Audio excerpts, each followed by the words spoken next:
partir do versículo 31 até o versículo 37. Vamos, nesta manhã, então, dar continuidade à exposição do Evangelho de Marcos, agora com os últimos versículos do capítulo 7. Diz assim a palavra do nosso Deus: de novo se retirou das terras de Tiro e foi por Sidom até ao mar da Galileia, através do território de Decápolis. Então lhe trouxeram um surdo e gago e lhe suplicaram que impusesse as mãos sobre ele.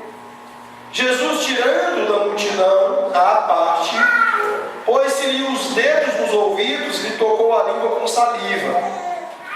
Depois, erguendo os olhos ao céu, suspirou e disse: Efatá, que quer dizer abre-te. Abriram-se-lhe os ouvidos e logo se lhe soltou o empecilho da língua e falava desembaraçadamente. Mas lhes ordenou que a ninguém dissessem. Contudo, quanto mais recomendava, tanto mais eles o divulgavam. Maravilhavam-se sobremaneira, dizendo: tudo ele tem feito esplendidamente bem. Não somente faz ouvir os surdos, como falar os mudos. Vamos orar para falar com o nosso Deus. Pai bendito, Pai santo, nosso Deus, nós nos alegramos na Tua presença, Senhor. Nós Te bendizemos, ó Pai, pelas maravilhas próprias, ó Deus, da vida como parte do Teu povo. Ó Deus, quão grande é o privilégio de sermos contados como parte do Teu povo.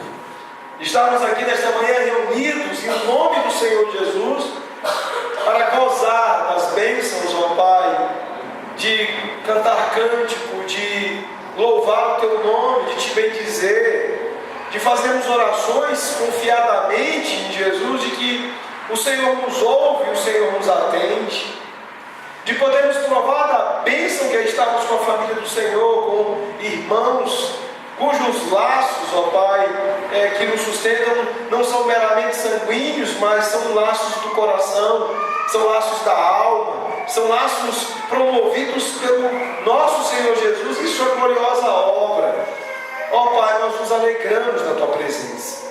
E agora, neste momento em especial, nós nos alegramos com a Tua palavra com a qual Tu criaste todas as coisas, as fizestes boas, palavra com a qual Tu nos recria novamente, ó Pai, em meio ao pecado, nos refazendo a imagem de Jesus, nos fazendo nova criação, nos fazendo novamente as boas coisas do Senhor, conferindo às nossas vidas a formosura perdida, a beleza perdida.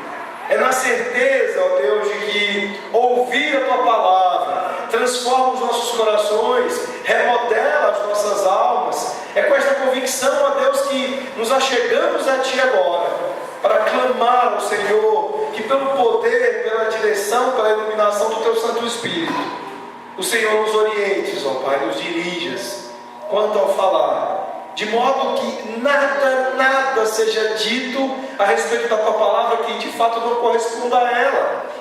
Que não haja invenção, que não haja, ó Deus, qualquer tipo de alegorização, qualquer tipo de interpretação inventada, mas que tão somente a Tua palavra seja exposta, a Tua palavra seja explicada, a Tua palavra seja aplicada para benefício da alma dos Teus filhos. Do mesmo modo, Senhor, eu Te peço que Tu dirijas estes corações dos Teus filhos e das Tuas filhas aqui presentes. Faça-os sinceros na Tua presença. Faça-os prontos para receber a Tua palavra com prontidão, com disposição, para acolher seus corações e sair daqui transformados para viver vidas mais agradáveis ao Senhor. É o que nós pedimos ao Senhor no nome de Jesus. Amém, Pai. Meu Deus, nós estamos aqui com a palavra dEle. Palavra do Senhor que fala aos nossos corações, que anima as nossas almas a respeito da pessoa do nosso glorioso Salvador. como é bom, a cada domingo, a cada dia do Senhor, poder contemplar confiadamente a beleza e a glória do nosso Salvador, do nosso Senhor Jesus. E neste momento de Marcos, do Evangelho de Marcos, mais uma vez, o nosso Senhor vem com uma história, com um momento do seu ministério, para nos encorajar, para falar aos corações daqueles que sofrem, daqueles que lutam, daqueles que experimentam situações muito difíceis. No domingo passado nós ouvimos sobre a mulher Sirofenícia, aquela mulher cananeia, que estava lá com a filha acamada, tomada severamente, gravemente, e o Senhor, atendendo àquela mulher insistente, lhe proporcionou de sua graça, deu-lhe da sua graça. Nós vimos aspectos extremamente incríveis e incomuns na relação daquela mulher com Jesus. Foi maravilhoso poder ver o quanto aquela mulher improvável, aquela mulher excluída, aquela mulher que não era povo do Senhor, mas que insistiu, assumindo a pecha de cãezinho, de cachorrinho, insistiu em clamar e pedir ao Senhor pelo seu favor, mas não recebeu do nosso Senhor migalhas, as migalhas que caem na mesa e servem os cães. Pelo contrário, o Senhor deu da sua graça e preciosamente mudou a vida daquela mulher. Mas nós vimos que tanto Jesus tornou as coisas difíceis para aquela mulher, como aquela mulher tornou as coisas difíceis para Jesus. E no meio disso nós percebemos coisas gloriosas. E nós percebemos que o texto quis mais uma vez realçar aquilo que nós temos visto durante todo este Evangelho, que são as perfeições gloriosas do nosso Senhor Jesus. A perfeição da sua sabedoria e do seu conhecimento, a perfeição do seu time, como Jesus tem o tempo certo das coisas. Jesus dificultou as coisas para ela, mas para depois exclamar e dizer: que grande fé! Para arrancar de dentro dela, com perfeição, com maestria, a fé, a confiança, que somente aqueles que estão desesperados e completamente desistentes de si mesmo são capazes de demonstrar. Agora, nós chegamos num momento em que nos encontramos mais uma pessoa deste tipo, mais um excluído, mais uma pessoa que, no contexto dos seus, é alguém completamente fora do padrão e do esquadro. Agora nós vamos nos deparar com um surdo que tem a sua fala prejudicada pela surdez. Mas de um texto que fala dessa sua condição como algo que alimenta na sua alma, no seu coração, o desespero. Um homem completamente arruinado pela sua deficiência, completamente arruinado pela sua condição. E não simplesmente porque não consegue ouvir e não consegue falar, mas porque no mundo antigo, no contexto onde ele vivia, isso representava muito mais do que uma simples deficiência. O que eu gostaria de considerar com os irmãos nesta manhã, a respeito desta passagem, é que aqui nós encontramos uma mensagem para pessoas desesperadas. Jesus, o Salvador perfeito, o nosso Deus, que se apresenta, que se revela, que se mostra progressivamente na revelação, conforme o registro de Marcos, como tão perfeitamente glorioso, ele traz a nós uma mensagem de consolo, uma mensagem de ânimo, de encorajamento em meio ao desespero. Possivelmente você vai dizer: ah, pastor, então essa não é uma mensagem para mim. Eu não estou desesperado, estou tranquilo. Possivelmente quase todos vocês aqui, possivelmente todos vocês estão vivendo um momento de paz e tranquilidade, mesmo com as profundas inquietações do nosso país, mesmo com a agenda que se propõe no dia de hoje em toda a nação, em termos de um grande clamor, em termos de uma grande queixa em relação à grande injustiça, à grande corrupção que toma conta do nosso povo, que toma conta da nossa nação. Você deve estar em paz, não deve estar tão imerso assim em desespero. Mas você deve considerar que esta é uma mensagem para quando você ficar desesperado. Possivelmente você vai precisar dela em algum momento da sua vida. Se não, para encorajar e animar o seu próprio coração, quem sabe, para encorajar o coração de pessoas desesperadas.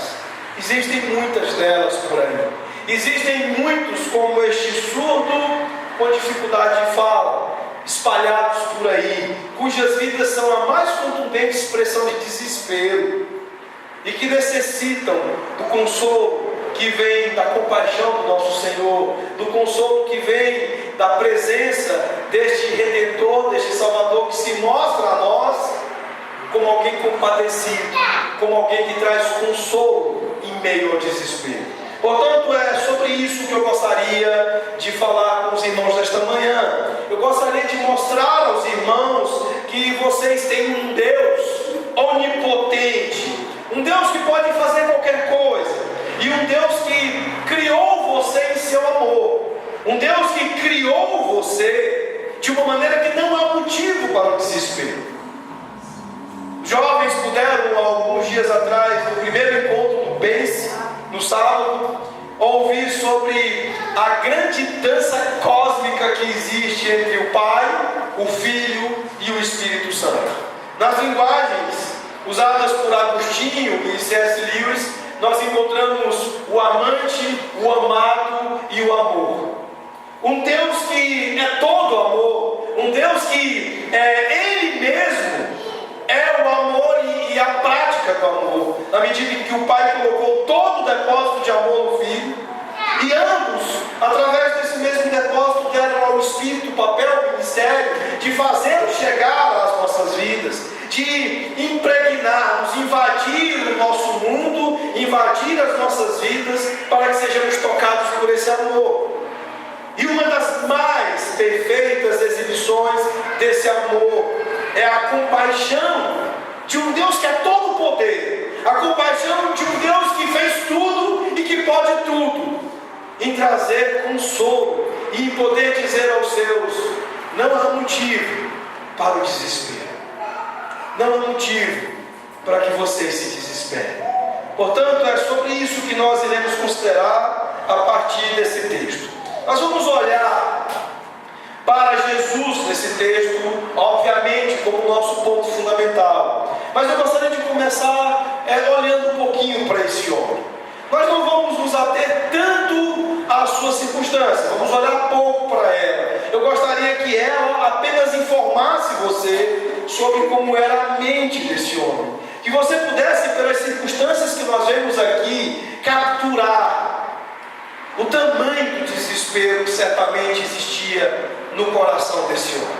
Vejam comigo a partir do verso 31. Verso 31 diz de novo: se retirou das terras de Tiro e foi para Sidom, até o mar da Galiléia, através do território de Decápolis.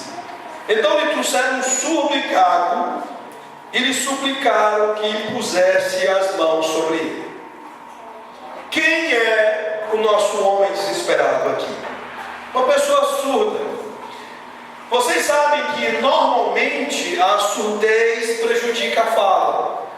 É preciso muito treinamento, é preciso muita terapia, é preciso muitas medidas de tratamento para que uma pessoa surda consiga falar. E mesmo assim, aquilo que ele consegue exprimir não se compara à fala de uma pessoa normal.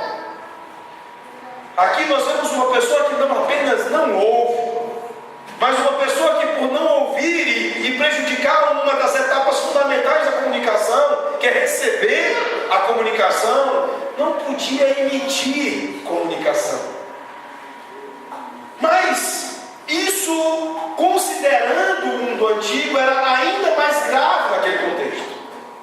Sabe por quê? Porque no mundo antigo as pessoas surdas e essas pessoas que não conseguiam se exprimir, porque vocês sabem como uma pessoa surda consegue se exprimir, eram tidas por loucas. eram tidas por pessoas mentalmente doentes, por pessoas que muitas vezes, mesmo sendo brilhantes em suas mentes, eram tidas por imbecis, por pessoas absolutamente incapazes mentalmente. Este homem estava encerrado nesta terrível prisão mental. De possivelmente, e há muitos registros de que pessoas surdas, mudas são pessoas brilhantes, pessoas inteligentes. Possivelmente nós temos aqui uma pessoa muito inteligente, mas que dada a prisão da falta de comunicação, era tida por louca ou por uma pessoa completamente imbecil. Imaginem a condição mental deste homem. Imagine o quanto ele certamente tinha a falar, a exprimir, a dizer e não podia. Isso certamente lhe desesperaria. O texto diz aqui que Jesus ele se retirou das terras de Tiro. Nós vimos que Jesus ele se lançou para dentro das terras gentias quando ele saiu da Galiléia, saiu do território judeu e se lançou para dentro dos terrenos gentios. Ele já havia passado por essa mesma região para a qual ele vai agora, a região de Decápolis. O texto que nós lemos de Mateus 8, que ele traz uma passagem paralela, nós vemos que Jesus ele esteve em Decápolis, ele lidou com aqueles processos gadarenos, aquele homem que vivia por cemitérios, um homem totalmente desajustado, um homem totalmente excluído.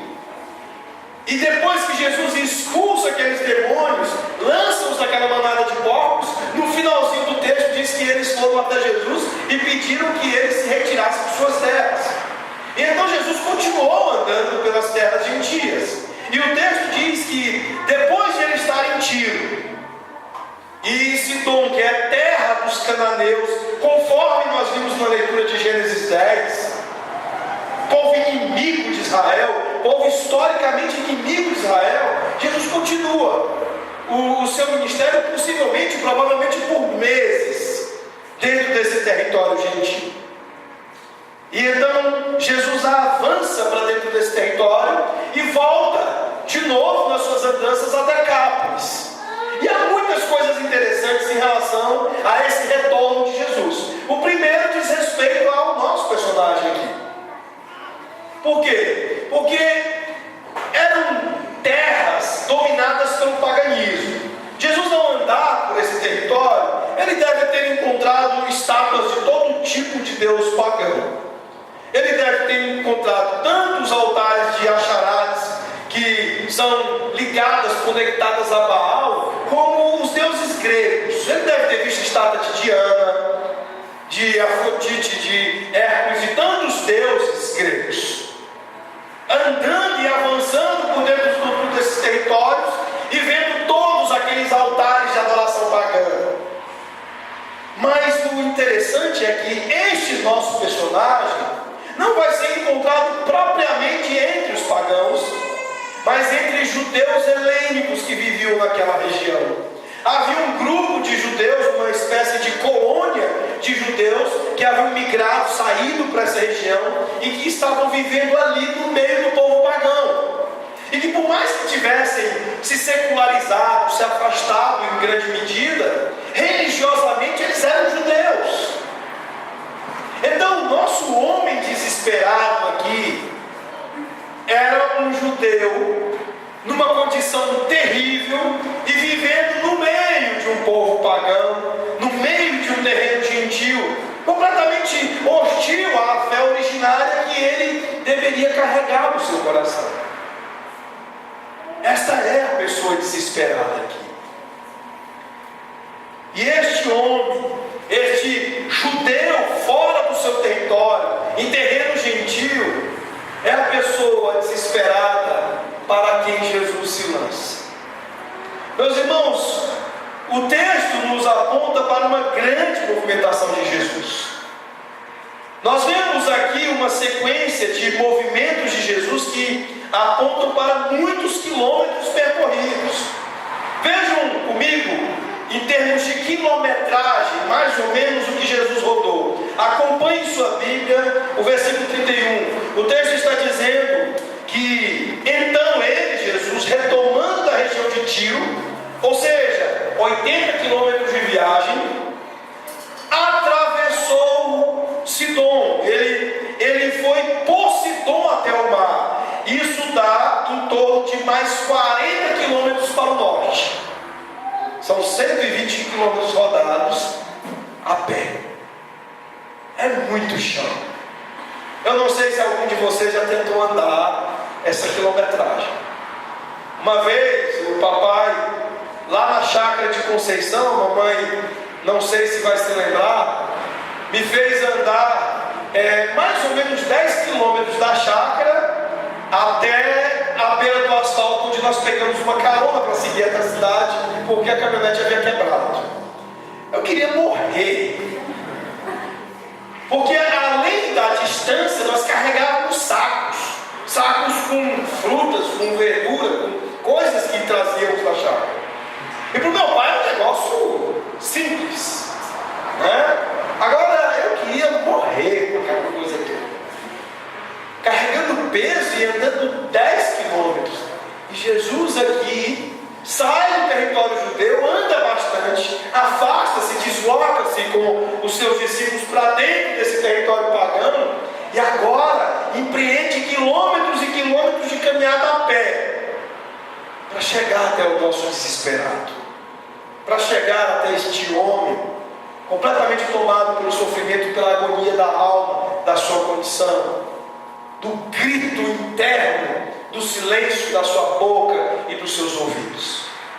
Jesus até aqui andou 120 quilômetros. Só que o texto diz que ele foi então de Sidom até o norte para o mar da Galileia, na região de Decápolis, terra onde ele já havia estado antes. E nós estamos falando aqui de um movimento que pode ir de mais 96 quilômetros ou 288 quilômetros. Por que essas duas opções? Porque na primeira delas, vamos supor que Jesus tenha pegado uma chamada estrada do tempo, que era alternativa, numa linha reta. Só que, e com isso, ele teria andado 96 quilômetros sob condições de segurança muito precárias, sob condições de hospedagem muito precárias, sob condições de ter alimento muito precárias. Então, o mais provável é que Jesus tenha usado da rota oficial, que era mais segura, que oferecia alimento no caminho e que oferecia condições de comida no caminho. Nós estamos falando de 288 quilômetros. E por que isso é importante? Para estabelecermos o nosso primeiro ponto aqui. Jesus ama os seus. O nosso Deus, o Deus que se ama, o Deus que é todo amor, o Deus que desde a eternidade fez um depósito de amor e enviou o Deus amor, o Espírito Santo, para que habitasse os seus e nos desse desse todo amor, através de coisas como o compadecimento, a sua compaixão, o fato de Ele considerar você, o fato de Ele ter você como alguém importante, ao ponto de que este judeu, habitante de terra gentia, ao ponto de que esse judeu, numa condição completamente terrível, pudesse ser objeto de uma longa caminhada do Senhor Jesus, para que Jesus pudesse chegar até ele e se compadecer dele através do seu amor. O que nós aprendemos neste momento desta narrativa é: Jesus se importa. No meio do seu desespero, você precisa olhar para o Deus vivo e reconhecer e entender que Deus se importa. Deus, Ele percorre grandes distâncias, grandes percursos para chegar até você. Jesus andou milhas e milhas, quilômetros e quilômetros para chegar até esse moço, para chegar até ele e dar da sua compaixão, para chegar até ele e dar do seu consolo. quando nós olhamos para a Escritura, esta é uma verdade absolutamente gloriosa. O Deus onipotente, o Deus que é todo poder, é todo compaixão, é todo interesse, é todo busca daqueles a quem Ele quer amar, a quem Ele vai dar o seu amor. O salmista, no Salmo 139, nos fala disso. Ele nos diz que o Deus que nos formou, o Deus que nos criou, é o Deus que nos alcança nas maiores profundidades. Se eu me escondo no mais profundo abismo, lá tu me alcanças. Se eu me lanço por meio de uma terra gentia, de uma terra pagã, e mesmo que por todo o percurso e por todo o caminho a tua glória seja ofendida, através de estátuas de adoração, de Axarate, de Baal, de deuses gregos, de toda a abominação da idolatria, no meio disso tudo tu percorres e lá tu me acharás. Esse é o nosso Redentor. Alguém que se importa, alguém que se compadece, e alguém que percorre grandes distâncias para chegar e para tocar os seus. Mas o texto não diz aqui apenas que Jesus se importou apenas neste aspecto. Vejam na sequência do texto algumas coisas interessantes. Olha só, a partir do verso 33, Jesus, tirando-o da multidão à parte, pôs-lhe os dedos nos ouvidos e tocou a língua com saliva. Meus irmãos, aqui nós temos um trato absolutamente particular. Jesus, ele colocou este homem à parte da multidão para dizer: olha, eu não apenas me importo com você para percorrer grandes distâncias e chegar até você, eu quero lidar com você de uma maneira totalmente particularizada. É como se a doutora Isabela chegasse no mutirão da saúde pública do DF e alguém virasse para ela: Isabela, está com aquelas 20 crianças que ela está rindo ali, você vai atendê-las rapidamente de uma vez. A Isabela, não vou fazer isso. Eu quero lidar com cada uma destas criancinhas de modo particular. Eu quero olhar para elas. Eu quero tocar nelas. Eu não vou fazer um atendimento genericão aqui. Eu quero que elas entendam que eu as conheço. Jesus fez isso com esse homem. Ele o separou da multidão para que ele pudesse entender que Jesus estava interessado nele, para que Jesus deixasse claro para ele que Jesus conhecia o problema dele. Olha, eu sei o que te desespera, eu conheço o seu problema, eu sei o que você sofre. Eu quero lidar e vou lidar com você particularmente. Você muitas vezes pode ser tentado a pensar que Jesus lida com você na massa.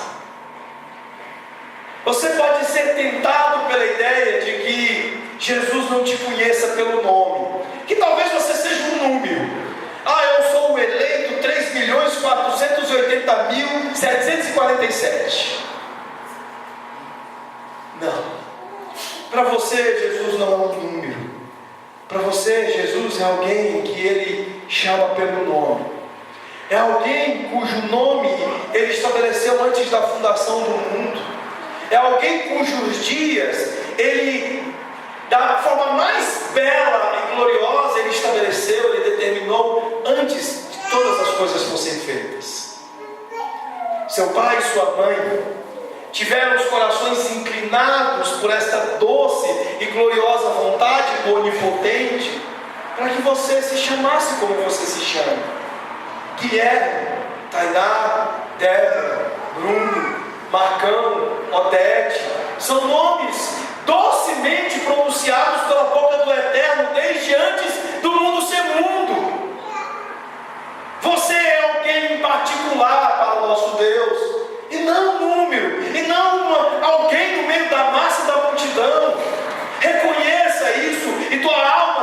consolará com esta verdade.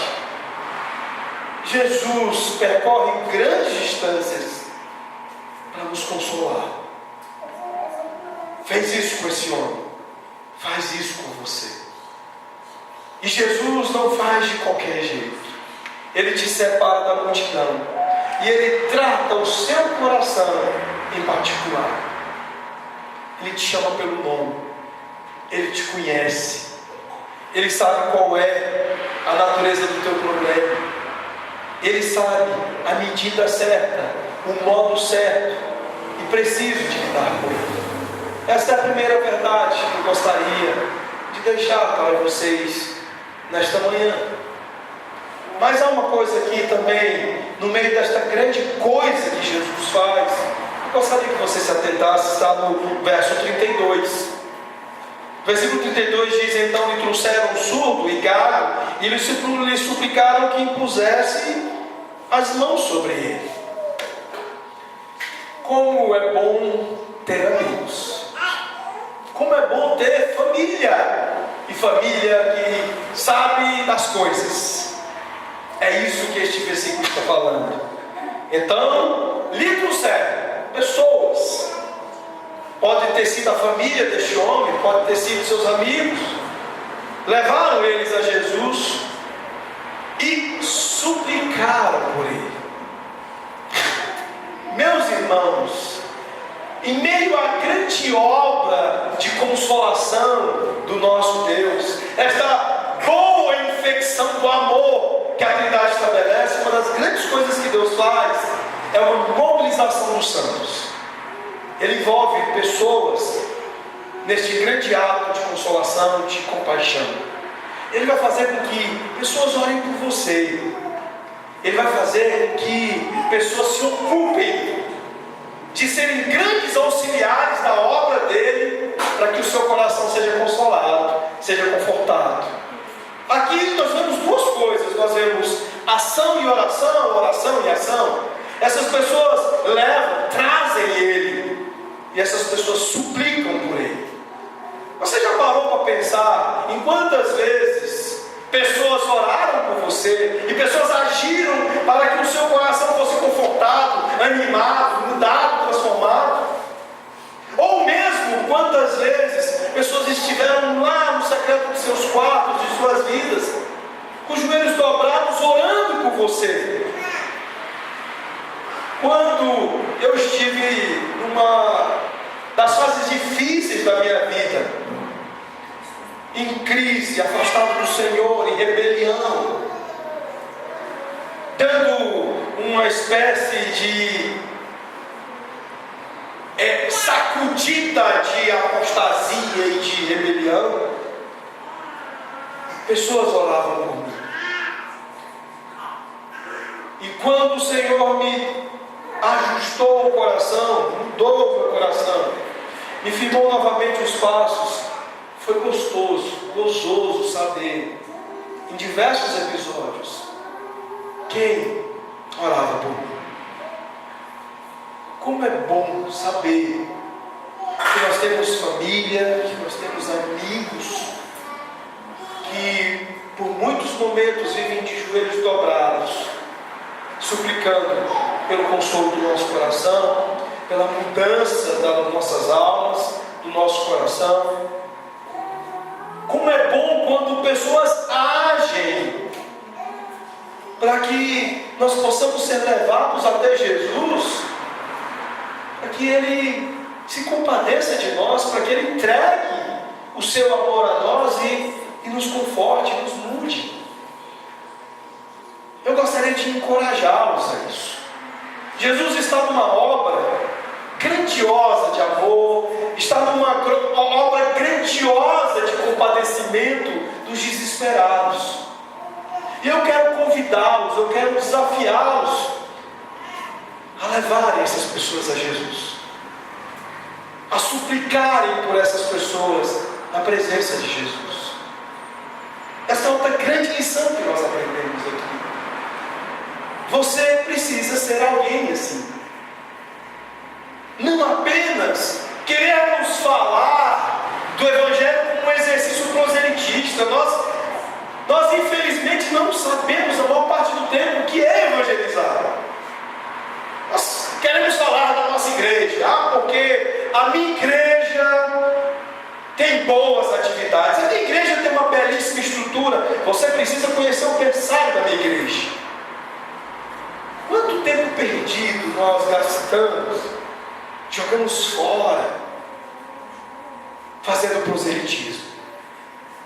O convite do Evangelho é para que tomemos parte da proclamação, do anúncio do Evangelho, em termos de buscar o perdido desesperado, em termos de orar pelo perdido, pelo desesperado, suplicar na presença de Jesus: Senhor, olha esse aqui. Jesus sabe dele.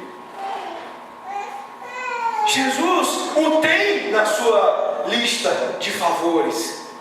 Jesus vai lidar com ele em particular, conhece o nome dele, mas ele também quer que você seja parte disso. Jesus quer que você se envolva orando e buscando o perdido. Esta é a segunda lição que nós aprendemos aqui. E sobre esta mesma proclamação, nós vemos o texto dizer algumas coisas que podem deixar você confuso. Eu gostaria de esclarecer esse texto. O versículo 36 diz: mas lhes ordenou que a ninguém o dissesse. Contudo, quanto mais recomendava, tanto mais eles o divulgaram.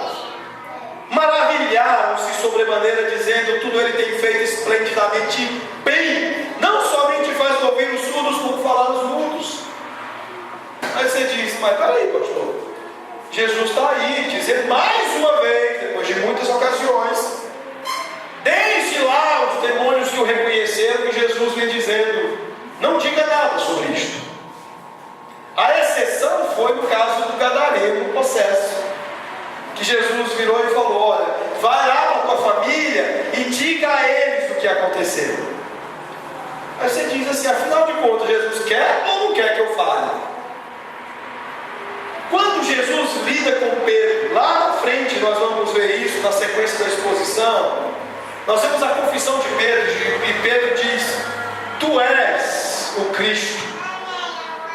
O que Jesus está nessas situações aqui, no meu modo de pensar, na maneira de muitos estudiosos de pensar, é deixando claro que a mensagem ainda não está completa. Ainda não se tem tudo para se dizer corretamente, adequadamente. Muita gente vai dizer: ah, Jesus cura e Jesus faz milagres. As pessoas não vão dizer: olha, Jesus é Deus, Ele venceu a morte, Ele ressuscitou. Se nós olharmos para a atitude de Jesus posterior à sua ressurreição, o que nós vemos é uma ordem geral, para que nós venhamos a cair em campo, ir por todo mundo e pregar o Evangelho a toda criatura, porque Jesus diz: agora sim vocês estão com a mensagem completa, agora sim vocês têm todos os elementos para passar. Porque por vezes nós somos péssimos mensageiros, nós pegamos a mensagem pela metade, é igual criança. Não sei se vocês já viram histórias desse tipo, mas a minha irmã, número 3, a minha mãe, que está sentada ali no fundo, mandou ela no supermercado: filha, vá no supermercado, compre isso aqui. Aí ela chegou lá no supermercado e pediu para o moço: moço, a minha mãe quer um pó.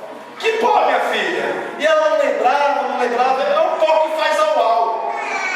Pó que faz au-au? Que pó é esse? E aí teve uma verdadeira conferência no supermercado para se descobrir que pó era esse que fazia au-au. Será que é algum pó de cachorro, algum rótulo que tem um cachorrinho, né?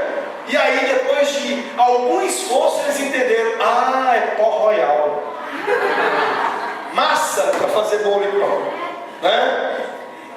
Nós precisamos entender que Jesus aqui não está nos vedando a proclamação. Jesus não está nos vedando a fazer o que esses amigos ou familiares do surdo fez. Mas o que Jesus tinha em mente, a razão por que Jesus, nesses diversos episódios, disse: olha, ainda não diga nada sobre isso, é porque nós não podíamos chegar por aí anunciando o pó que faz a obra. Precisamos levar a mensagem consistente, completa. Quando nós evangelizamos, quando nós anunciamos o Evangelho, é preciso dar a mensagem completa. Você não pode simplesmente fazer com que as pessoas venham a Jesus porque querem resolver a sua situação. Por quê? Porque Jesus deixa muito claro aqui nesse texto que Jesus não quer apenas resolver a nossa situação. Ele quer nos mudar. Ele quer nos transformar completamente. Esse é o grande ponto aqui. E eu gostaria de concluir com o último ponto, meus irmãos, sobre a grande transformação que Jesus fez neste homem.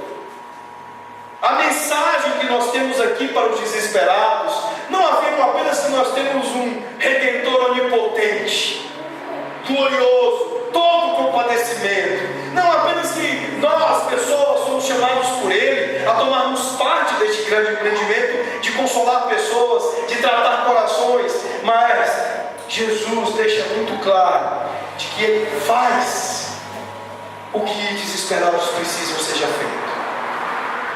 O verso 33 diz: Jesus, tirando da multidão à parte, pôs-lhe os dedos nos ouvidos e tocou a língua com saliva. Depois, erguendo os olhos ao céu, suspirou e disse: Efatá, que quer dizer abre-te. Abriram-se-lhe os ouvidos e logo se lhe soltou o empecilho da língua e falava desembaraçadamente. E o verso 37 diz que isso deixou-os maravilhados. E há uma clara referência no verso 37 aos atos de Jesus lá em Gênesis 1. Vamos começar pelo simples fato da mudança. O texto diz que Jesus o tratou de maneira particular, como eu havia falado antes. Jesus foi lidando com ele, deixando claro: olha, eu sei que você não é louco. Os modos com os quais Jesus toca este homem é para sinalizar. Aqui Jesus pratica uma linguagem de sinais própria dele. Jesus não fez o curso de língua de Libras aqui brasileiro. Ele não vai usar desse tipo de recurso. Ele tinha o seu próprio jeito de usar sinais e dizer a este homem: olha, eu sei que você não é bom, e eu não vou aqui empreender um tratamento psiquiátrico com você. Eu vou tratar o seu problema, que eu sei qual é. E ele deixa isso claro a este homem. Isso nos mostra algo muito importante. Isso aqui, no meu modo de pensar, sustenta um aconselhamento bíblico que nós tanto defendemos aqui na Aliança. O quanto o aconselhamento bíblico é indispensável. Há quem diga por aí que é moralismo. Há quem diga por aí que é um tipo de legalismo. Mas isso Calvino, de maneira magistral, já combateu nas Institutas, quando ele disse que o exercício do pastor tem que ser tanto público com a pregação da palavra, quanto particular, como Jesus faz aqui, e lidar diretamente com o coração da pessoa, trazendo a administração, a lide da palavra de Deus aos modos específicos. É preciso investigar o coração, é preciso lidar com o problema especificamente. E é isso que Jesus faz. Jesus usa desses recursos que são, ao mesmo tempo, verdadeiros sinais para comunicar a este homem: olha, eu sei que você não é louco, eu sei qual é o teu problema, mas também para demonstrar que precisamos tratar cada caso do seu próprio modo.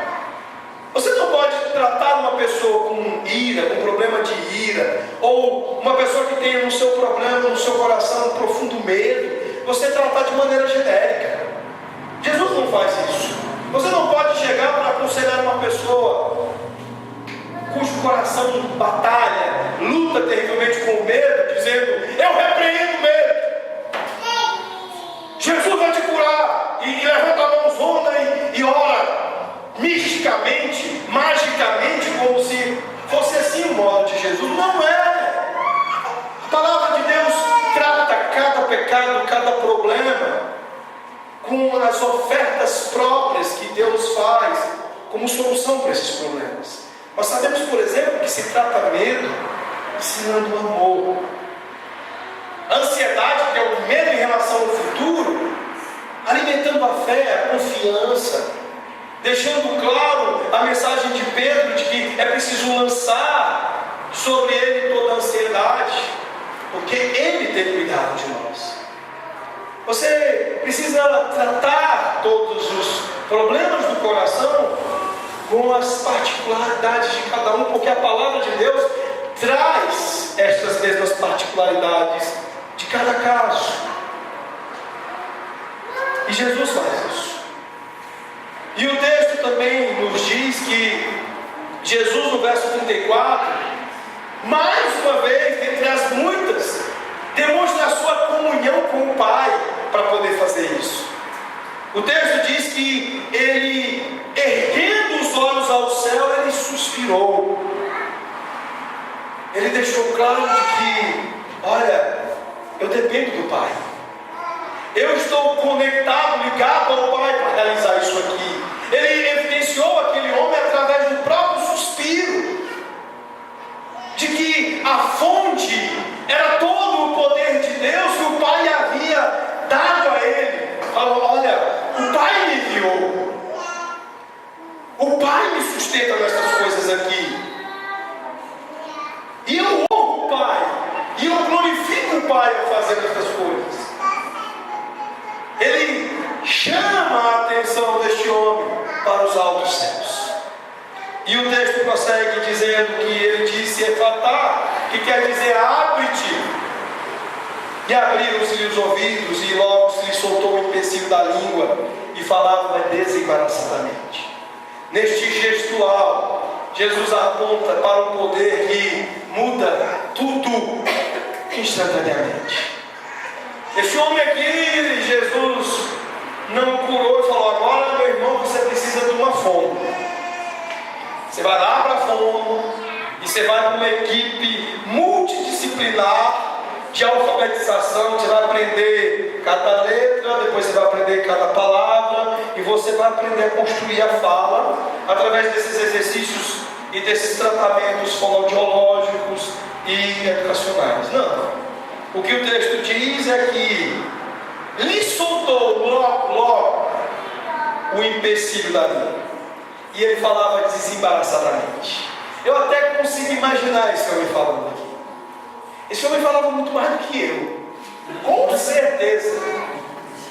Esse homem falava muito mais do que a Débora. Esse homem aqui danou-se a falar.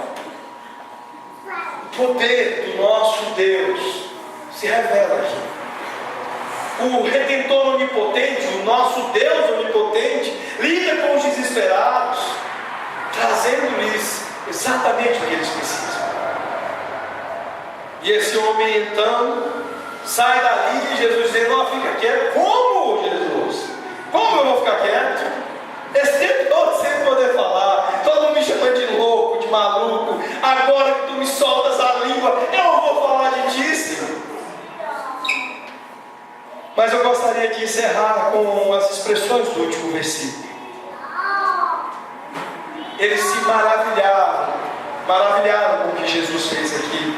O texto usa de uma tensão linguística para dizer que eles se maravilharam sobremaneira. Esse povo ficou doido com o que Jesus fez. E em seguida o texto diz, tudo ele tem feito esplendidamente bem. Lá em Gênesis 1, Deus foi criando todas as coisas. E Deus diz, tudo isso é bom. A palavra perfeita do próprio Deus, reconhecendo que todas as coisas criadas por Ele eram boas. Quando nós olhamos para Eclesiastes 3:11, o pregador nos diz que Deus está tornando formosas todas as coisas no seu devido tempo. Nova criação. Deus tratando com o seu coração, meu, o de pessoas desesperadas, fazendo tudo bom. Lá em Apocalipse 21, versos 5 e 6, ele diz, eis que faço novas todas as coisas. Tudo está feito. E tudo é bom. vem até Ele simplesmente para mudar a sua situação. Ele quer mudar você. Ele não quer mudar apenas as circunstâncias mentais suas que lhe prejudicam de algum modo. Ele quer ir fundo e tratar o seu coração. É por isso que aqui nós investimos em aconselhamento bíblico. Porque nós não queremos trabalhar mudança de comportamento. Porque não é esse o modo de Jesus. Se queremos ser ministros de Jesus, é preciso seguir o método de Jesus. E o método de Jesus é: vá à profundidade. Vá àquilo que de fato determina e possa se dizer sobre isso que isso é bom. Se o seu comportamento mudar, isso não será efetivamente bom. Você só poderá dizer que de fato tem sido feito esplendidamente bom, quando o seu coração é mudado por Jesus. Que Deus, o nosso Senhor, o Pai, gloriosamente dos altos céus, tendo enviado o seu Filho, tendo feito nele todo o depósito de amor, nos dê pelo amor, pela comunhão do amor, o Santo Espírito de Deus, deste depósito de amor feito no Filho. E que nossas vidas possam ser totalmente saturadas, impregnadas, tomadas por Jesus. Nosso consolo, como Ele mesmo disse, que não apenas o Espírito seria o Consolador, porque Ele diz: vos enviarei outro Consolador, para levar aos corações de vocês todo o meu compadecimento, toda a minha compaixão por vocês. Lembre-se, meu irmão e minha irmã, Jesus se importa com você. Andou quilômetros e quilômetros para chegar até pessoas desesperadas como vocês, para chegar até pessoas com batalhas no coração como vocês. Você pode ser um agente dessa grande obra, e de fato Ele vai mudar todos os nossos corações, e nós, maravilhados, continuaremos a dizer: Ele faz tudo esplendidamente bem. Vamos orar.